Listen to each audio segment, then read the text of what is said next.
second half, they made half their shots, but I think you had as many steals as they had baskets. I had 9 blocks and had 10 steals. I think 8 of them were in the second half.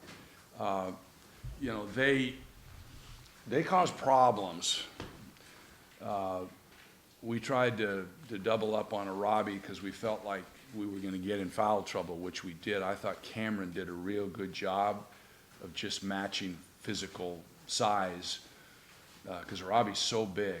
And so we tried to monster and take our chances with the other stuff. Their guard shot it really well early. Pishon Howard, Terrell, they shot it really well early. And, you know, they shoot a lot of threes. They haven't percentage-wise been very good, but they actually shot them in. So we went small. We took a little bit of a gamble because we were stagnant offensively, we felt like. So we went small. We put Ricky at the 4. You know, Janinovic really hurt us at their place, had his career night and hurt us again. But Ricky fronted, David guarded, Robbie got some steals, used his quickness to get around. We quit monstering and got out on the break and made some plays. And then obviously Jabari hit some shots, which helped us. You know, I mean, it's not very complex. Somebody's got to make shots. And if you don't make shots, you're going to have a hard time beating anybody. And if you do, you're going to be in pretty good shape.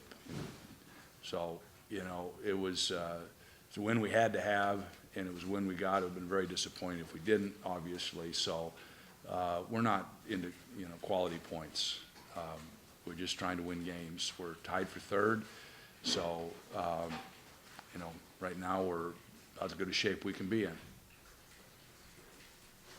Was it another game where when it was up for grabs, Justin really attacked and got going for you? Well, we spread court. You know, we just changed what we were doing, and we opened up the court a little bit and made it easier for him to go. In the stuff that we were trying to do early, they were really jamming the paint, and that's what they do. They jam the paint. But we got the posts up away from the basket, and it opened up some driving lanes. And Justin was good at finishing, so that it did help us. And Justin obviously played very, very well in the second half. Yeah, a point during the second half where like an obvious ratchet up the intensity of your team. Is that when your team's at its best? When it just Well, it has to be. We can't set back. We gotta get up, and we gotta get into people. We gotta force mistakes. We're not physical enough. We're not a physical basketball team. So if we set back and let people do on to us, and we have problems, we got to get up and try to get into people and force some turnovers and get out on the break a little bit. I think, like most people, we're better when we defend and get on the break, but that's easily said, harder to do.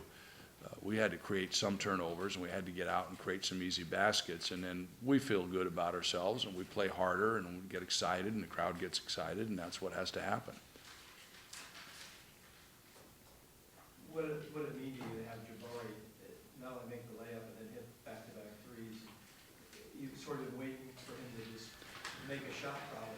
Well, it's like I said, you know, you can kick all day to a guy, and if he misses a shot, that's where Justin becomes frustrated, because then he doesn't want to make those passes because guys aren't making those shots.